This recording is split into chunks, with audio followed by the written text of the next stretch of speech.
So now, ladies and gentlemen, to open our conference with the opening address, I would like to introduce the Chief of Staff of Óglaigh na hÉireann, Lieutenant General Seán Clancy. Sir.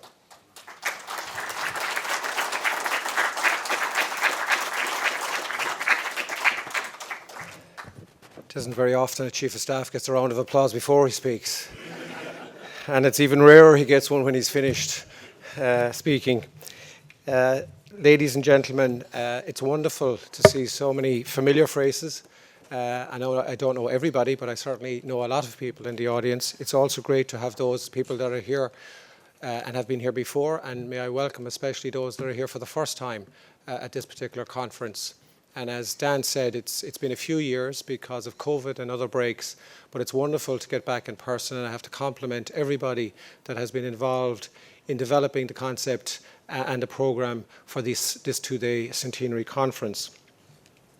Let me start by just welcoming you all formally to this conference on collaboration between the Military Archives and the Military History Society of Ireland with the support of the Department of Tourism, Culture, Arts, Gaeltacht, Sports and Media.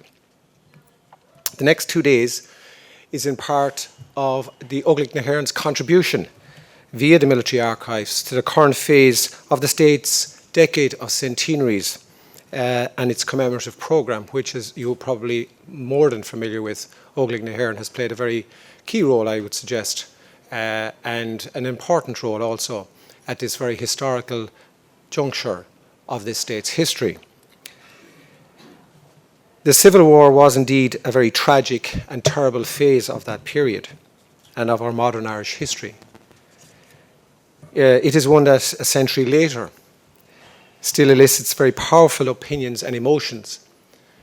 And I've travelled much of the country this year in particular and attended many of our barracks handover ceremonies in Bain-le-Blas and again in the National Concert Hall last weekend. And those vivid emotions are very clear and present even today. And lest we forget, it's very important that we are able to discuss the narratives in an informed, impartial and unbiased manner to help us grow and mature further as a state and as citizens of this state. The aim of this weekend's forum is to share some of the very rich historical research and analysis that has been characteristic of the current decade. And in doing so, to highlight the role of the Irish Archives, not least the Military Archives, in acquiring, preserving and making available the primary sources essential to that understanding and that growth of maturity that I have spoken about. Just reflecting on the Civil War itself, 2022 is a particularly significant anniversary year for Óglaigh na hÉireann, marking the centenary of the formation of the National Army from the split in the IRA over the Anglo-Irish Treaty and the handover of the barracks and the posts from the British. The handover of the military barracks in 22 represented a key moment in the national military, social and overall national history. I think the departure of the British from our garrisons and the physical articulation of British power in Ireland, this represented, as we all are too familiar, over 7 centuries of colonial rule.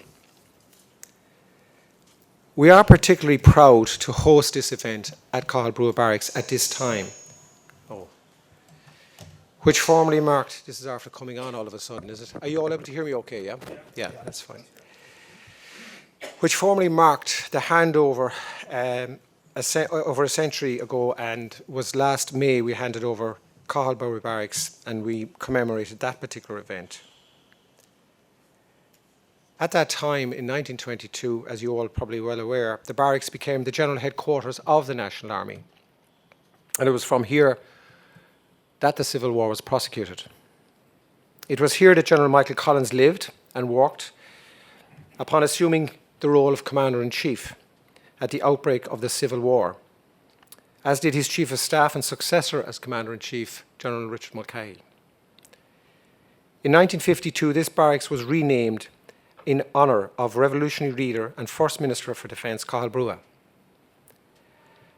Brugha was himself killed in the Civil War, that was already brewing as this barracks was being handed over, and its renaming after an anti-treaty leader, as is also, of course, Lynch Camp, Mellows, and Aiken Barracks.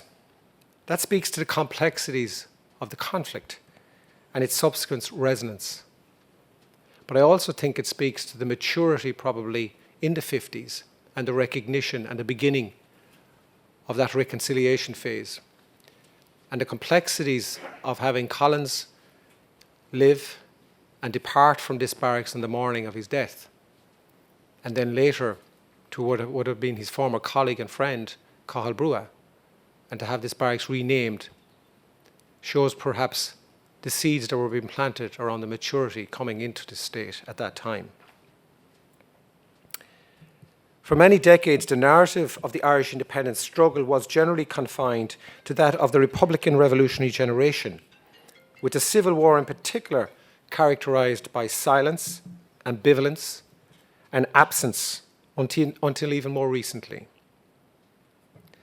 And I just recall a remark that Antánaiste made at one of these gatherings in the recent past, and it may well have been in Bain le Blas, when he suggested that as a state, we have been maturing into that conversation around the pro and anti-treaty. But truly, it's only been in the last number of years that politically we have moved into that maturity. And I think he was reflecting on the current makeup of the current government, for example. As Chief of Staff, I am proud to see how the military archives have evolved into an institution with a reputation as an honest broker, and that is in terms of making available the documentary evidence of the Civil War. The military service pensions collection in particular has had a transformative and even cathartic effect in bringing to light the stories of the thousands of ordinary men and women who found themselves on both sides of the civil divide, as well as those caught in the middle or on the outside. While the military services pensions collection constitutes the single most significant source on that period, the military archive staff are the custodians of a wealth of Civil War era primary sources, ranging from Civil War captured documents, intelligence, and operational reports, and indeed internment registers, to material in the likes of Brother Allen, Oisin McEwan's, and many other smaller privately donated collections of papers. While I am not naive to the fact that Óglaigh na hÉireann's historical roots go back to one particular side of the Civil War, the fact that we are avowedly and categorically apolitical organisation makes the auspices of the military archives a suitable space to discuss potentially contentious history within clear parameters. This weekend's conference welcomes holistic and inclusive discussion and debate on the Irish Civil War. And I'm very proud that it will take place under our joint patronage with the Military History Society of Ireland. As well as centenary events, 2022 is the 40th anniversary of the re-establishment in 1982 of the military archives by Commandant Peter Young. Initially established in 1924 by Colonel M.J. Costello, the military archives had been removed from the official establishment of the Defence Forces in the 1959 reorganisation. Until his unfortunate and untimely death in 1999, Peter Young was a keen advocate for these historical conferences. And it was under his tenure that the habitual association, to use a military term, between the military archives and the Military History Society of Ireland was established. This was continued by his deputy and successor, Commandant Victor Lang, currently a member of the Council of the Society, and who, despite having retired in 2020, which I was just noting outside with him and under different circumstances at the time, Victor and myself had served for a short period in Bosnia together, and we got to know each other quite well, I think, over that short period of time. And it's wonderful to see him here today and to continue that continuity, if you like, of succession in the military archives and the keen interest that he and others have is very important to that institution. And I speak in particular of all the volunteers that work in the institution of the archives on a day-to-day basis. And Victor remains a source of institutional knowledge and assistance to the military archives. These conferences are tremendous social events also. And as well as that, of course, they're learning events. And where those with an interest in history can spend time listening to some of Ireland's best historical research and writing, followed by ample opportunity for disagreement, I'm sure, or conversations over coffee. And as I said, unfortunately, they waned during the COVID period, and which time they were online primarily. But while going online expanded their reach and brought these events into the comfort of the home, they lacked the socially and gregariousness that comes with meeting in person. Thankfully, we now enjoy the best of both worlds, with a hybrid model now in vogue. In this regard, I would like to welcome everybody who has joined us in person this morning as part of our live audience, but also to make a special welcome to everybody joining us virtually through live stream. Can I also extend my welcome in particular to all of the very impressive lineup of speakers who will be contributing to this conference over the next 2 days, and on behalf of Óglaigh na hÉireann to express our gratitude to all of those that have put their name on the plate, shall I say, to speak to us during this 2-day period.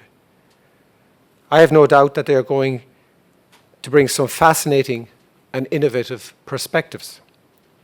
And I would especially like to acknowledge Professor Tim Hoyt of the US Naval College, who has traveled from the United States of America to join us. Tim, thank you. And Tim will later this morning deliver the keynote address to us all. I'd also like to thank Brigadier General Tony Cudmore in his capacity as GRC 2 Brigade and the current President of the Military History Society of Ireland. And I'd also like to thank, in particular, Professor Ewan O'Halpine, who has been a strong advocate and friend to the Defence Forces for many years. And with that, ladies and gentlemen, I think I've probably said enough and you really want to get into the meat of today's events. I thank you for your attention and thank you for your attendance, and I hope you enjoy the conference. Thank you very much.